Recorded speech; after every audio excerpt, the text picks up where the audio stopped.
We're in so much trouble. So much trouble. And I'm very confident in the fact that Blake is the bully. Blake was absolutely using Taylor, and I think she's done this to a lot. What unfolds when two of Hollywood's biggest forces, Taylor Swift and Justin Baldoni, come together to reveal startling revelations about Blake Lively? Behind-the-scenes tensions, fractured friendships, and a lawsuit that turns the story upside down raise difficult questions. Was Blake genuinely the victim, or was she orchestrating events from the start? The truth, insiders suggest, is far more complicated. Accused of threatening Taylor Swift to publicly support her or else release 10 years worth of text messages, amongst other things. A source came to Justin Baldoni's lawyer, and Justin Baldoni's lawyer entered this into the motion, which of course did not go well with the judge because of some procedural issues. So the judge basically says, I got to reject it from the docket, and it's going to have to be re-entered in some sort of different way because Taylor Swift's lawyer is involved in a lawsuit, a subpoena by Justin Baldoni's attorney in the District of Columbia. So there's some issues above my pay grade with why the judge rejected this right now, but the truth is the truth. And Baldoni wanted to get a subpoena of Taylor Swift so that he could look at this one email that proves that she was being extorted by Blake Lively. Well, who's the one who leaked this story? Candace Owens has it right here. So who was the person who was Unexpected Dragon? Who was the person that very clearly after this Super Bowl thing got upset?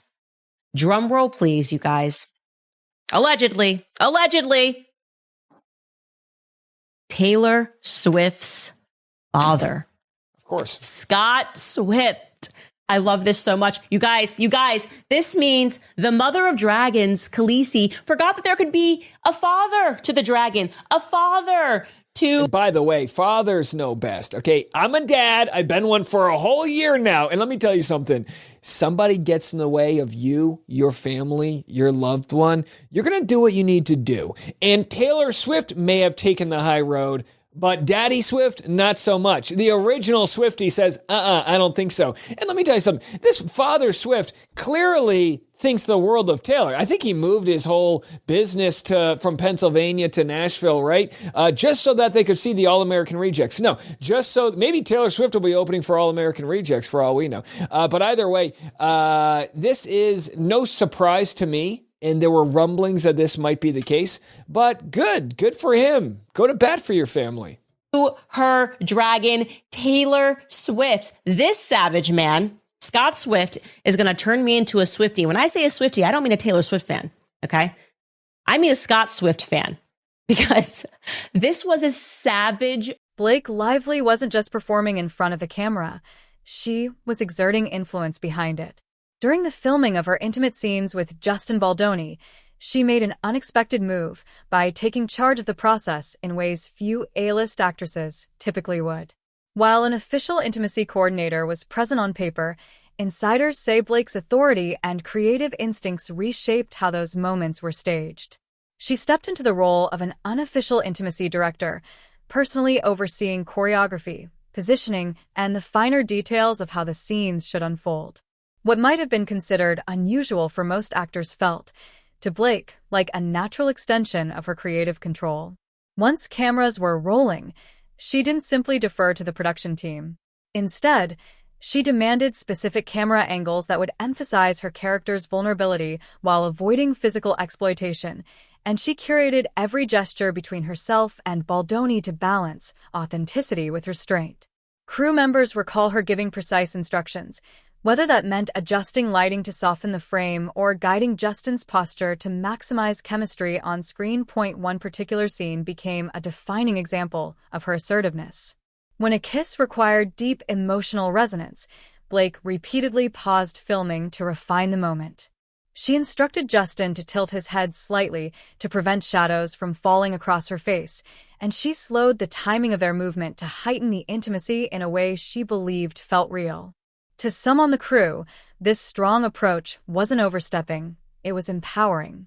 They described her leadership as a way of reclaiming agency, reshaping what it meant for actresses to participate in sensitive scenes with both dignity and influence.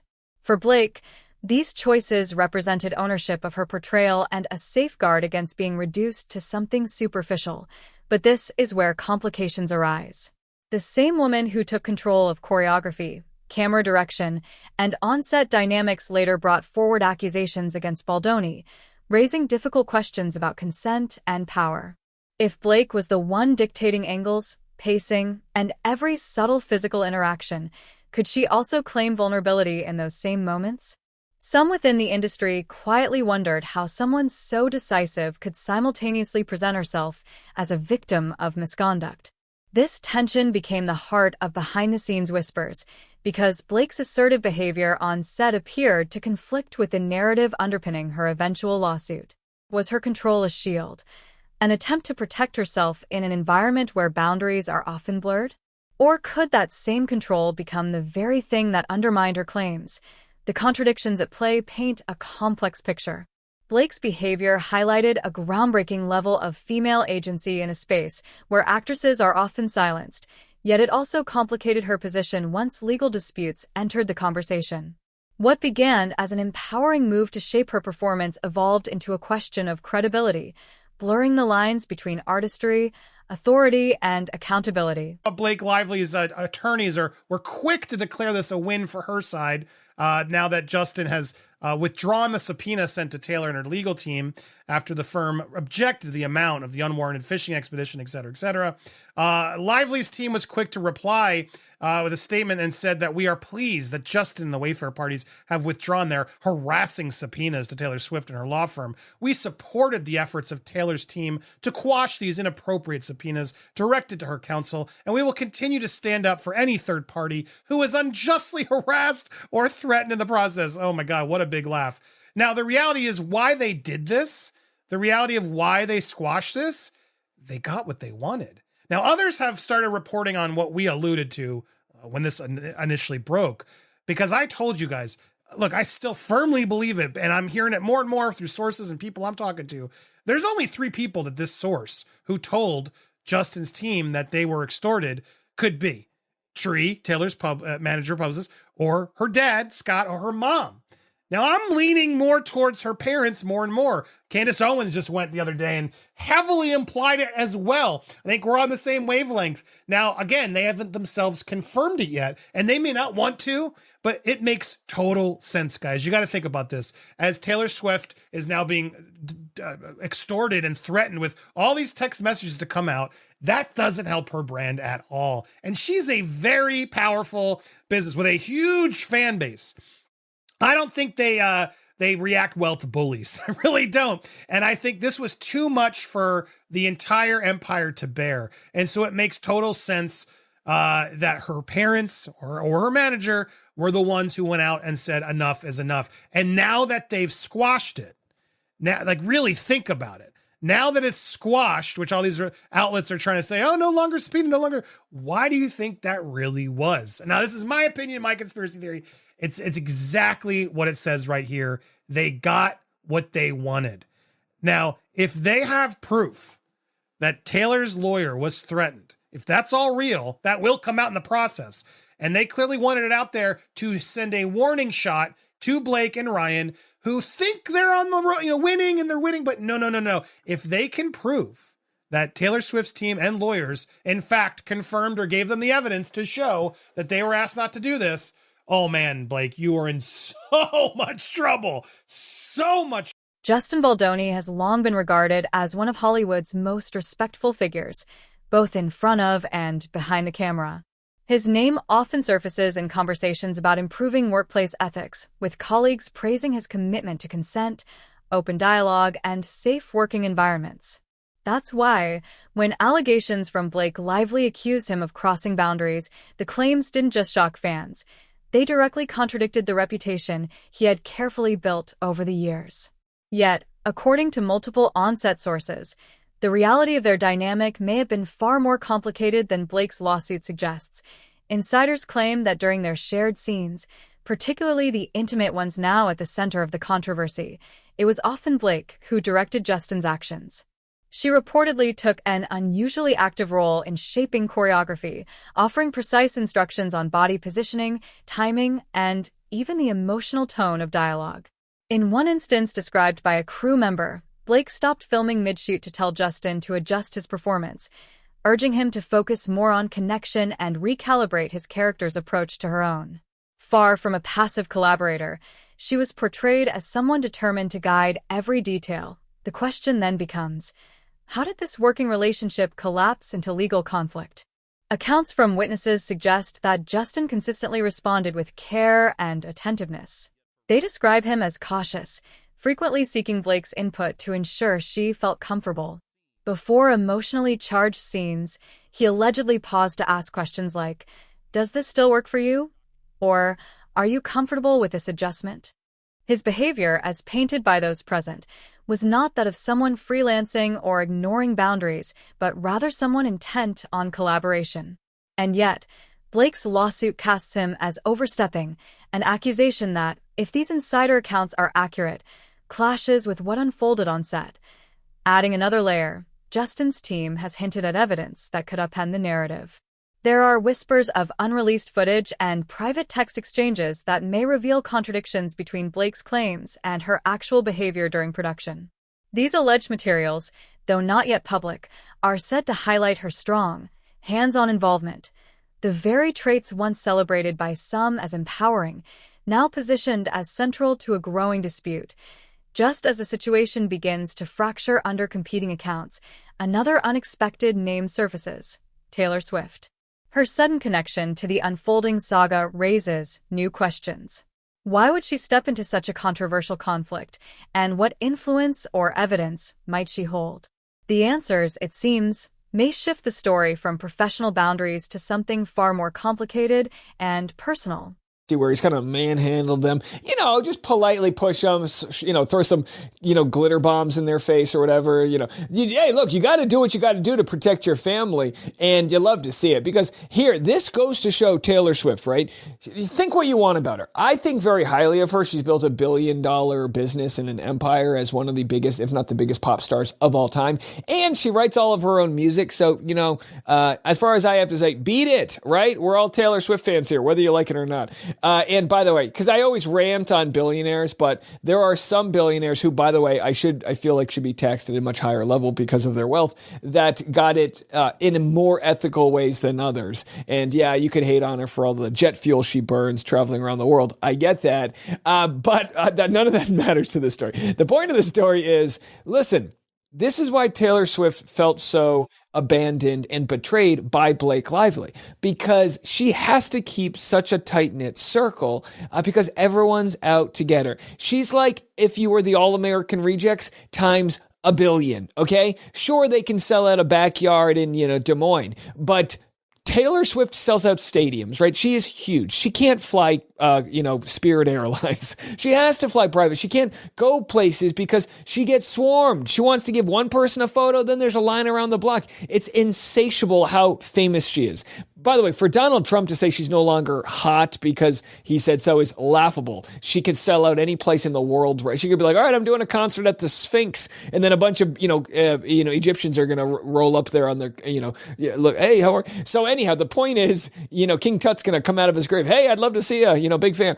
So the point is that she's huge. And for Blake Lively to cross her, this at least is reinforcement that her father and her family have her back. Of course, her man, her boy toy, as it were, Travis Kelce, unfollows Ryan Reynolds. And this is a big, big story. And by the way, I want to be clear. The reason why I respect this move is because it's his daughter, okay? I'm always going to respect a parent that is willing to burn it all down to the ground to protect their kid, okay? There's an element of that as a parent, real going to recognize real. And Scott Swift played me. He saw me. Scott Swift saw me. Fisherman always sees another fisherman. He saw me salivating for these text messages. He saw me being like, we're going to see the real Taylor Swift. And he was like, no, Candace, the world will never meet the real Taylor Swift. But what clearly set him off, given the timeline of you see a phone call allegedly coming in on February 14th, it would have been this extortion attempt.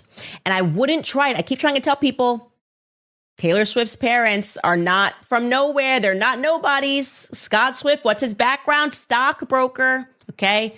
Her family was so financially successful that when their little girl said, I want to be a singer, they up and moved her That's what I said. to Nashville. I think Candace and I have, very similar ways of thinking. I could imagine Candace growing up played with a lot of dolls by herself. She just, because, and I don't mean this as an insult, but she's kind of got that creativity where she puts together all of the pieces in her head. It's not always right, but it's not always wrong either. And this is a big bombshell moment. So go check out that full conversation that Candace, I mean, hey, look, say what you want. You don't have to agree with her politics. I certainly don't agree with probably I don't know, 80% of her politics, but I got to recognize game where I see it, right? She's able to talk through the camera to her audience as if someone else is there, and they're not, and good for her. So she, came back from maternity leave to talk about the parental urges to.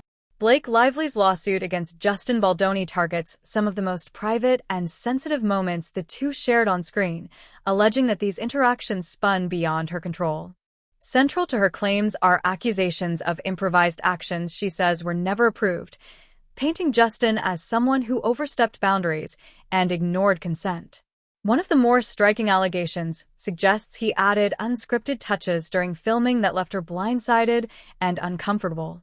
Another claim accuses him of engaging in prolonged, unplanned kissing that she describes as disruptive and damaging to her confidence on set. Together, these allegations sketch a troubling portrait of misconduct, but insiders who witnessed the filming tell a different story, one that complicates Blake's narrative. According to several crew members, Blake herself often spearheaded the creative process in her intimate scenes with Justin. Far from being sidelined, she reportedly reviewed camera angles, dictated choreography, adjusted pacing, and even directed Justin on the emotional nuances of his performance. One witness described her involvement as almost like watching another director at work. If these accounts hold true, the lawsuit raises a puzzling contradiction. How could scenes she so carefully controlled later be reframed as examples of unwanted improvisation? This contradiction deepens when comparing her allegations with her own public words. Shortly after filming wrapped, Blake praised the project in interviews, describing the set as collaborative and safe. She even expressed gratitude to the cast and crew, Justin included, for respecting her instincts and embracing her creative vision. Such comments, offered openly and without hesitation, clash with the picture painted in her lawsuit. Rather than sounding blindsided or disrespected, she publicly projected confidence, empowerment, and appreciation. Testimony from legal proceedings adds another wrinkle. A crew member recalled reshoots where Justin repeatedly paused to check in with Blake before performing adjustments she had requested. According to this account, Blake consistently affirmed his choices, even encouraging him to go for it during rehearsals. And yet, her legal filings now frame those very interactions as non-consensual. The gap between these accounts has become one of the most hotly debated aspects of the case, raising questions about memory, intention, and motive. In Hollywood, lawsuits rarely exist in a vacuum. Behind-the-scenes speculation suggests Blake's claims may extend beyond personal grievances, hinting at career strategy, media positioning, or shifting power dynamics. Insiders whisper that what appears to be a matter of consent might also be entangled with questions of leverage and influence. Blake's commanding behavior on set, coupled with public remarks that once praised Justin, now sits uneasily beside the accusations she's made.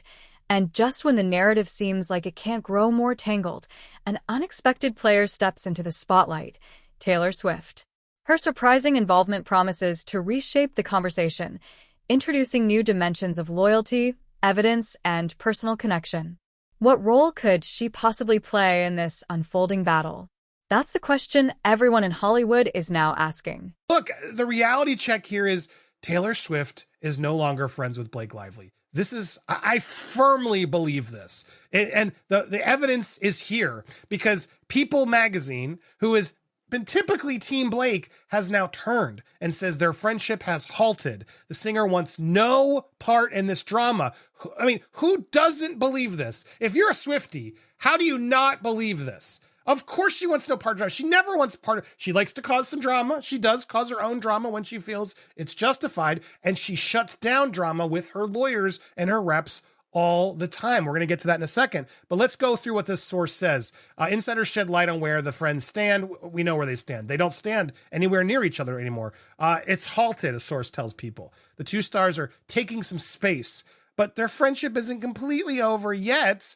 I think that's a nice, like, stop this, Blake, end this lawsuit, and maybe we'll see. But Swift was issued a subpoena, and of course that upset her. The battle against Justin Baldoni continues. Multiple sources tell People exclusively that the actress's relationship with Swift is struggling as the singer faces a subpoena by Baldoni's legal team. I'll tell you right up, it was struggling when she read Blake Lively speaking about her friend in private and using her, labeling her dragon. That's a pretty hard thing to not see again. Like, whoa, that's what you think of me? I'm here to be your chess piece and you use me to get how you want. Oh, and then by the way, it turns out Justin maybe wasn't as bad as you kept telling me he was. And I'm seeing all this stuff come in and it clearly is more complicated. And now I'm being dragged in to this drama. Imagine being a friend with somebody like you would not want to be involved with that friend. You would look at them differently. Of course, that's what's happening here. So yeah, the friendship has halted, a source says close to Swift. Taylor Swift's involvement in Blake Lively's lawsuit against Justin Baldoni came as a shock to Hollywood. Known for fiercely protecting her inner circle, Taylor and Blake's friendship has been on display for years, through vacations, social media tributes, and heartfelt mentions in interviews. But now, that bond is being tested in ways no one expected. Taylor isn't staying silent, and her decision to step into this controversy has added a new, unpredictable layer to an already high-stakes situation. The bombshell? Taylor may have provided evidence that directly undermines Blake's claims, leaving insiders questioning where her loyalty truly lies. Throughout her career, Taylor has cultivated an image of unwavering support for her closest friends, often defending them publicly and weaving their shared experiences into her music. But this time, the narrative is different. Rather than automatically siding with Blake, she appears to be aligning herself with Justin Baldoni, and her motives remain a subject of intense speculation. Is Taylor supporting Justin because she believes the accusations against him are false? Has she privately disagreed with Blake's actions and chosen to step back from their friendship? Or is she drawing from her own long history with Hollywood's power struggles, where stories are spun and reputations shaped for strategic gain? Whatever the reason, her involvement has escalated the controversy from a legal battle into an industry-defining moment. Sources close to the situation claim Taylor has provided private messages between herself and Blake that contradict the lawsuit's narrative. In these exchanges, Blake allegedly expressed pride in scenes that she later categorized as uncomfortable or non-consensual. If these messages are authentic, they would cast serious doubt on the sincerity of Blake's claims, reframing the lawsuit as not just a fight over boundaries, but also over credibility. But that's only part of the story. Whispers from within legal circles suggest Taylor has also shared behind-the-scenes footage, raw material that reportedly shows Blake directing aspects of her intimate scenes with Justin in real time. These clips may reveal her adjusting choreography, dictating timing, and approving angles, actions that, if true, run directly counter to her allegations of being blindsided. Whether or not this footage ever becomes public, the possibility of its existence has already sent shockwaves through Hollywood. Friends rarely expose each other in ways this consequential, making Taylor's choice both risky and historic. Her motives remain uncertain. Is she stepping in to shield Justin from false accusations, acting out of principle rather than friendship? Or is she signaling a larger point, that accountability must apply to everyone, even those closest to her? Whatever her reasons, Taylor Swift has changed the shape of this controversy, pulling it out of the shadows of a lawsuit and into the cultural spotlight. The case itself touches on deeper issues Hollywood has been grappling with since the Me Too movement reshaped the industry. That movement not only exposed misconduct, but also transformed the way productions approach consent and power. Intimacy coordinators became standard, policies were rewritten, and performers were encouraged to speak openly about boundaries. But Blake's lawsuit complicates these reforms, blurring the line between empowerment and victimhood. On one hand, Blake's hands-on approach to her intimate scenes was celebrated as an example of agency, an actress taking control of how her body and story were portrayed on screen. On the other, Her later claims that those same scenes crossed boundaries create a tension that's hard to reconcile. When does empowerment become vulnerability? Can someone who directed the choreography of a moment later argue they were exploited within it? These are the uncomfortable questions Hollywood must now face. Witnesses describe Blake's role as unusually decisive, noting how she reviewed camera setups, issued specific instructions, and even guided Justin directly through certain interactions. That level of control is typically reserved for directors or intimacy coordinators, not actors. Yet, according to the lawsuit, Justin ignored boundaries and acted without consent. The contrast between those allegations and the reported on-set dynamics makes this case a murky one, forcing the industry to confront scenarios that don't fit neatly into existing categories of misconduct. This lawsuit also echoes familiar patterns from other high-profile disputes. Celebrities once celebrated for empowerment later finding themselves caught in the same accountability structures they once championed.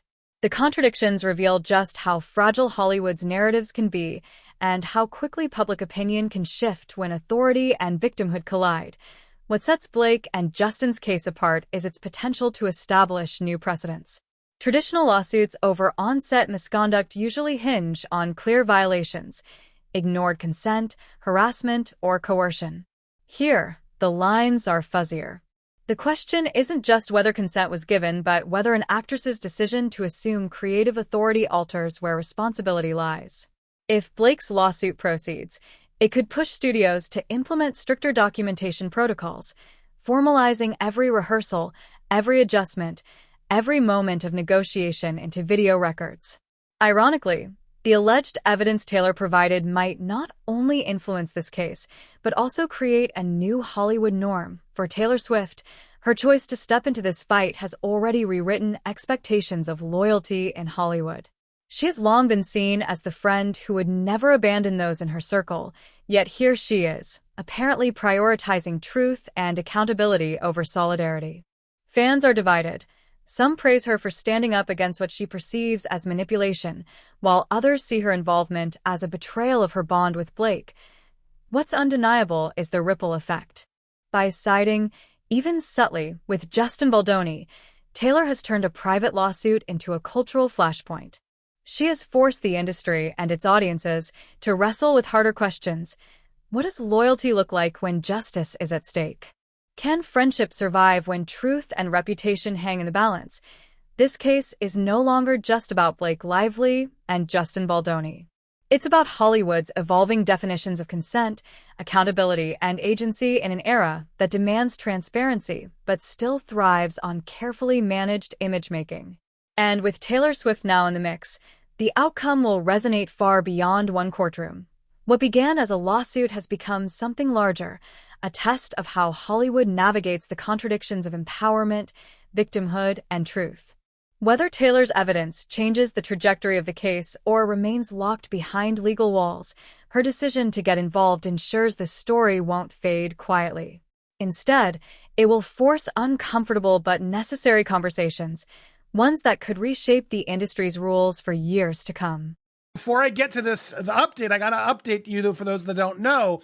We reported yesterday that Blake Lively's lawyer allegedly threatened Taylor Swift and extorted her to release a public statement in support of Blake, or text messages would be released. They also accused Taylor of Blake of asking Taylor to delete text messages. This was the original letter that was sent by Brian Friedman. Well, Blake Lively's team was very quick to respond. I've never seen them respond so quick because this headline went everywhere. And so they quickly responded to all the outlets. Well, no, we deny it. We deny it. This isn't true, blah, blah, blah, blah. And of course, because the media's in their pocket, all these outlets are just bending over. And yes, Blake's response is here as well.